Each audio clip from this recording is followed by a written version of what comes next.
Hello my dear students. आज के इस वीडियो में हम लोग देखने वाले हैं बिहार बोर्ड साइंस किताब का जो चैप्टर नंबर 9 है, क्लास 8 की किताब की, जिसका नाम है हमारा ईंधन हमारी ज़रूरत।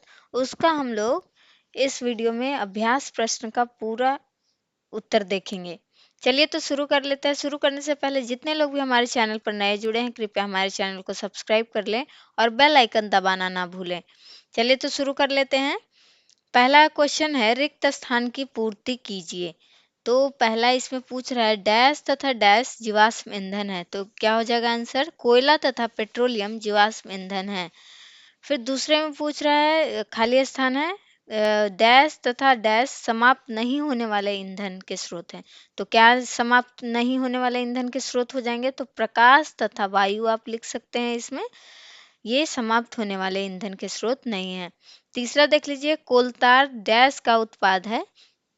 तो जो कोलतार है ना, वो कोयला का उत्पाद है।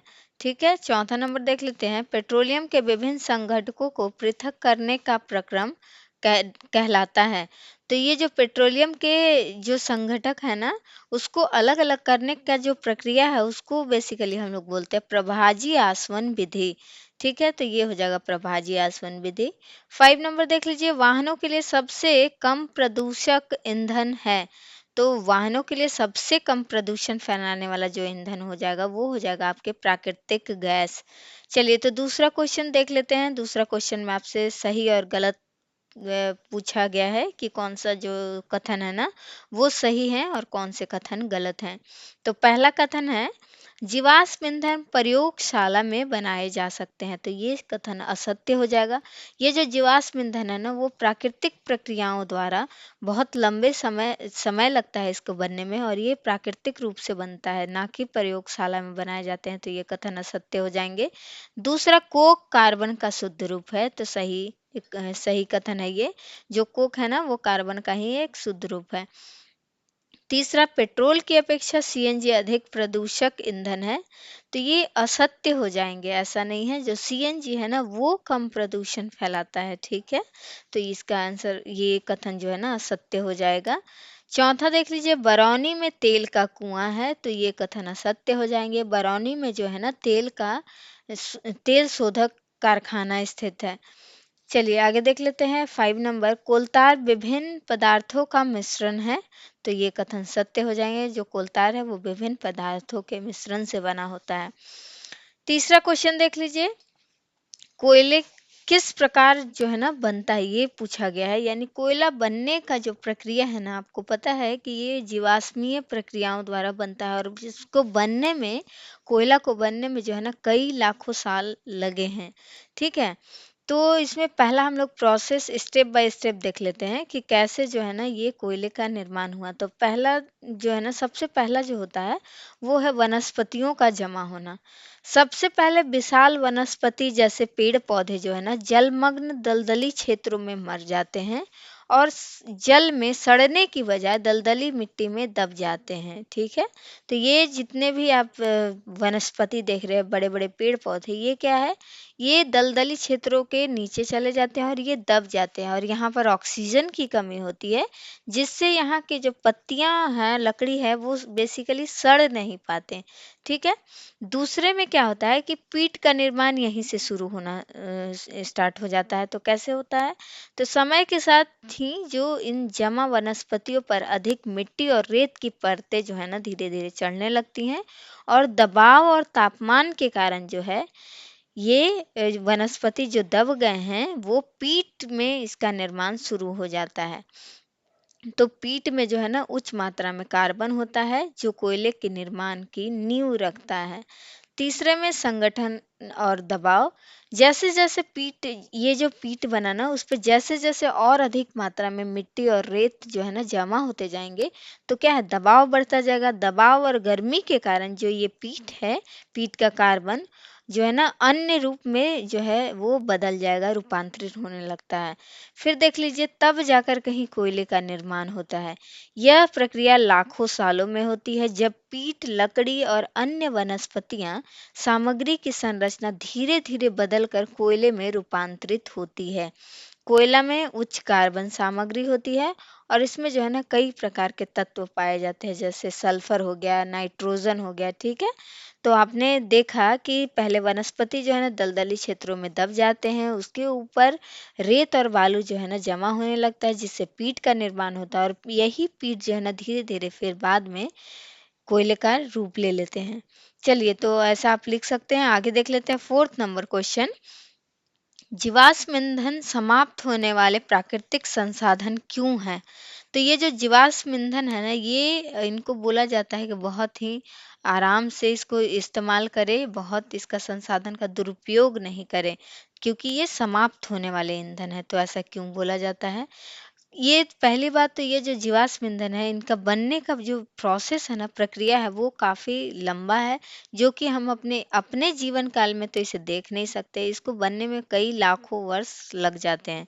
चलिए, तो ये पहला क्या कारण आप लिख सकते हैं कि ये दीर्घकालिक निर्माण प्रक्रिया है, यानी इसको बनने में जो है ना, वो बहुत कम समय लगता है, ठीक है। तो जीवाश्म ईंधन जो है लाखों वर्षों में बनते हैं, और इसका निर्माण तब होता है जब प्राचीन वनस्पतियां और जीव जंतु जो है ना मरकर पृथ्वी में दब जाते हैं, और अत्यधिक दबाव तथा तापमान के प्रभाव में आकर कार्बन और अन्य तत्वों में रूपांतरित होते हैं। यह प्रक्रिया बहुत धीमी और समय लेने वाली है, जिससे इसका पुनर्निर्माण जो है ना मान हमारे जीवन काल में तो संभव नहीं है। दूसरा में आप देख सकते हैं उपभोग की दर, यानी इसका जो उपभोग कर रहे हैं हम लोग, इस्तेमाल कर रहे हैं, वो काफ़ी तेज़ी से हो रहा है, चाहे वो गाड़ी में हो, चाहे वो ईंधन के रूप में हो, ठीक है। तो इसका इस्तेमाल जो है ना बहुत अधिक जो है तेज़ी से हो रहा है, तो इसको हम लोग थोड़ा कम कर सकते हैं, ठीक है, ताकि हमारा संसाधन जो है ना वो समाप्त ना हो। आगे देख लेते हैं संसाधनों का अपक्षय। जैसे जैसे हम इन जीवाश्म ईंधनों का उपयोग कर रहे हैं, उनके भंडारण जो है ना धीरे धीरे समाप्त हो रहा है। आपको पता है कि ये लिमिटेड है, ठीक है, ये लिमिटेड है, और इसका इस्तेमाल जो है हम अधिक मात्रा में कर रहे हैं, लेकिन इसका बनने का जो प्रक्रिया है ना, हम लोग खुद से नहीं बना सकते हैं। इसका बनने का प्रक्रिया प्राकृतिक रूप से कई वर्षों लग जाते हैं इसको बनने में, तो इसके भंडारण जो है ना वो हमारे पास खत्म हो जाएगा। इसलिए इसका लिमिटेड होने के कारण इसका उपयोग भी है, हम लोगों को बहुत सोच समझ कर करना चाहिए। आगे देख लेते हैं 5 नंबर क्वेश्चन आपसे क्या पूछ रहा है। ईंधन कितने प्रकार के होते हैं? तो ईंधन बेसिकली कुछ कुछ आधार इनका माना गया, उस आधारों पर जो है ना उनके प्रकार को बांटा गया है। तो पहला इसमें है, इसको वर्गीकृत किया जा सकता है आपका पहला उत्पत्ति के आधार पर, यानी उत्पत्ति के आधार पर कितने प्रकार के ईंधन होते हैं? तो एक होता है प्राकृतिक ईंधन, और दूसरा होता है द्वितीयक ईंधन।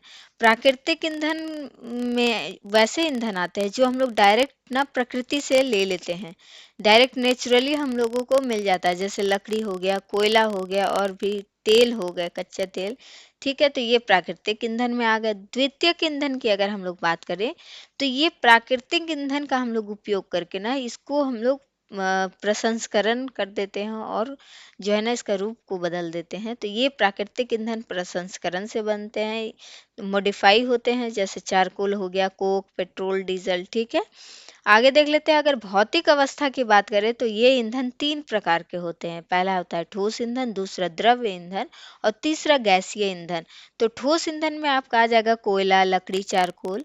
द्रव ईंधन की बात करते हैं तो इसमें पेट्रोलियम उत्पाद आ जाएंगे, जैसे पेट्रोल हो गया, डीजल हो गया। गैसीय ईंधन की बात करें तो क्या आ जाएगा गैस में? तो प्राकृतिक गैस, बायोगैस, एलपीजी, ठीक है।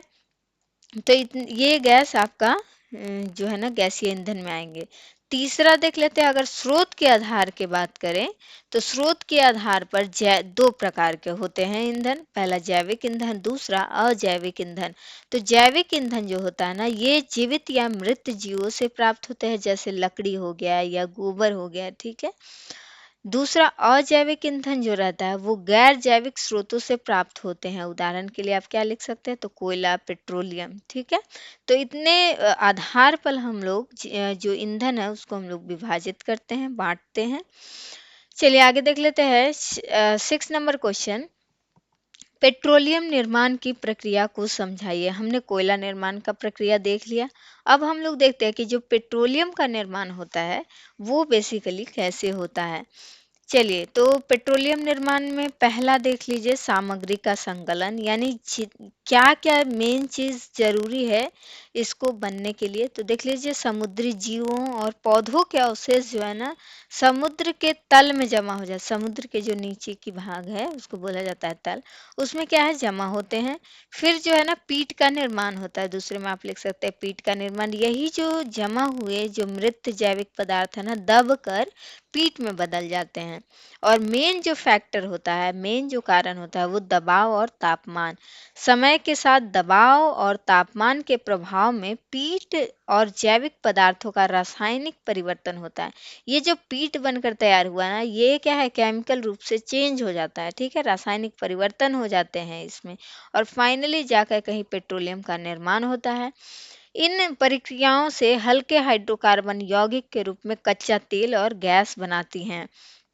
और यही जो कच्चा और तेल और गैस है ना वो कहाँ पर स्टोर रहता है, संचित रहता है। तो ये जो है पृथ्वी के गहरी मतलब गहराई तक जो है ना नीचे कहीं परतों में दबा रहता है, ठीक है, संचित हो जाता है। और इसको अगर हम लोगों को पता चलता है कि यहाँ पर पेट्रोलियम के जो है नीचे है पृथ्वी के नीचे, तो हम लोग क्या करते हैं ड्रिलिंग के माध्यम से इसको हम लोग निकाल लेते हैं।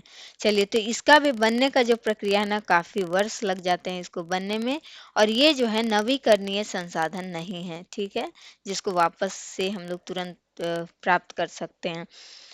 चलिए 7 नंबर क्वेश्चन देख लेते हैं। 7 नंबर आपसे पूछ रहा है कोयले के विभिन्न उत्पादों के अभिलक्षणों और उपयोगों का वर्णन कीजिए।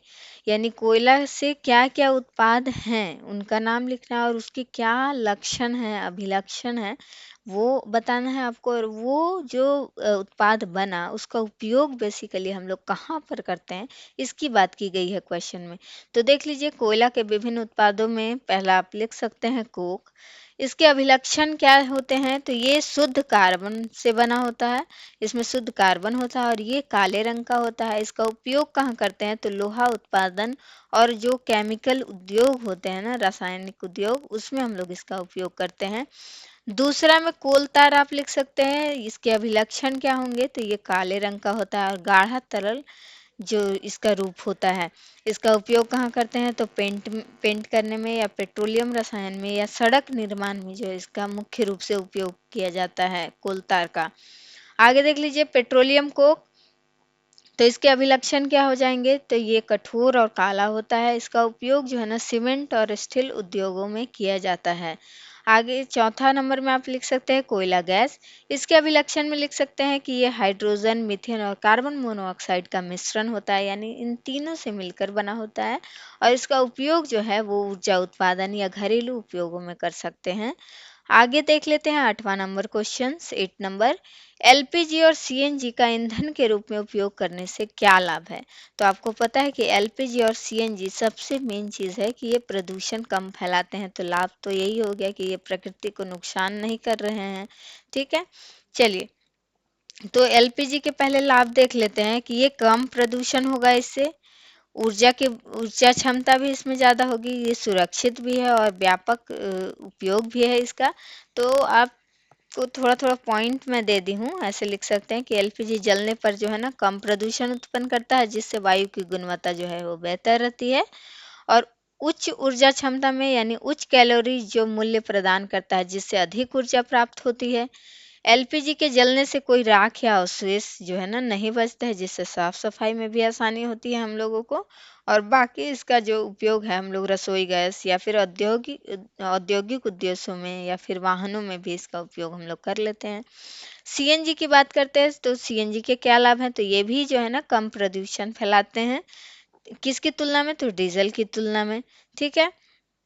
ये सस्ता भी है, यानी सीएनजी पेट्रोल और डीजल से सस्ता होता है जिससे ईंधन की लागत हम लोगों को कम आती है। इसका रख रखाव की बात करते हैं तो सीएनजी ईंधन की सफाई और रख रखाव आसानी और सस्ता होता है। तो जो आसान और सस्ता होगा वो चीज़ हम लोग इसको प्रमोट करना चाहिए। आगे देख लेते हैं सुरक्षित भी है ये, क्यों क्योंकि यह हवा में फैलकर जल्दी उड़ जाता है और आग नहीं पकड़ पाता है, इसलिए इतने सारे लाभ है। तो हम लोग इसके लाभ को देख लिए। आगे देख लेते हैं 9 नंबर क्वेश्चन। सूर्य के प्रकाश तथा वायु को ईंधन के रूप में उपयोग करने से क्या लाभ है?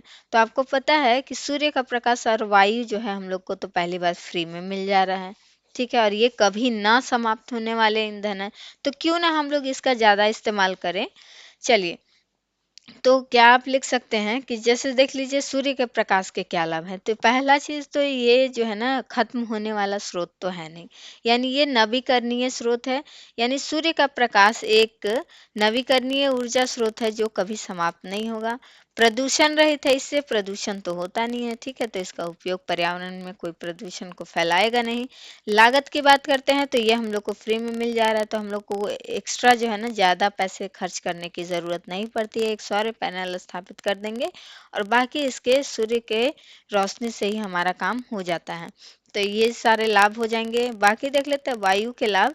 तो ये भी वायु भी क्या है, एक नवीकरणीय स्रोत है, ये भी कभी समाप्त नहीं होने वाला स्रोत है, ठीक है, और ये प्रदूषण भी इससे नहीं होता, ये हानिकारक गैस नहीं है।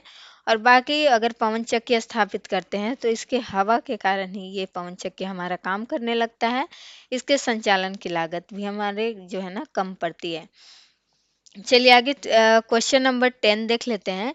भारत में तेल क्षेत्र कहाँ कहाँ पाए जाते हैं? यानी तेल क्षेत्र जो है ना, भारत की बात कर रहा है कि कहाँ कहाँ पर हैं, ठीक है। तो अब प्रमुख तेल क्षेत्र के मैंने कुछ नाम दिए हैं, देख देख लीजिए आप लोग। पहला है असम। तो असम में आप नमरोब, धुबरी जैसे क्षेत्र जो हैं वहां पर जो है ना ये पाए जाते हैं। और देख लीजिए उल्टा पानी, काजीरंगा, सोनारी में भी तेल उत्पादन के लिए प्रसिद्ध है। दूसरा गुजरात लिख सकते हैं। गुजरात में जो है अहमदाबाद, कच्छ या नर्मदा घाटी का जो क्षेत्र है वो फेमस है। और मुद्रा और लिगेमार में भी तेल के भंडार हैं। मुंबई हाई में देखते हैं तो मुंबई हाई जो है ना भारत का सबसे बड़ा और महत्वपूर्ण जो है समुद्री तेल का क्षेत्र है, ठीक है। आगे देखिए राजस्थान भी है। तो राजस्थान का बाड़मेर और सांच क्षेत्र में भी जो है ना तेल के भंडार पाए जाते हैं। फिर उसके बाद आप कर्नाटक में भी देख सकते हैं। कर्नाटक के मैंगलोर और दक्षिण कर्नाटक में भी जो है ना तेल पाए जाते हैं, लेकिन ये छोटे भंडार हैं वहां पर। उड़ीसा की बात करते हैं तो उड़ीसा के कुछ हिस्सों में भी तेल का उत्पादन होता है, ठीक है। चलिए, इतने हम लोग कम समय में पूरे अभ्यास प्रश्न का बहुत अच्छे से उत्तर को हम लोग देख लिए। अब आगे की वीडियो आगे नेक्स्ट चैप्टर का होगा आपका। तब तक के लिए मिलते हैं नेक्स्ट वीडियो में। Bye bye, take care.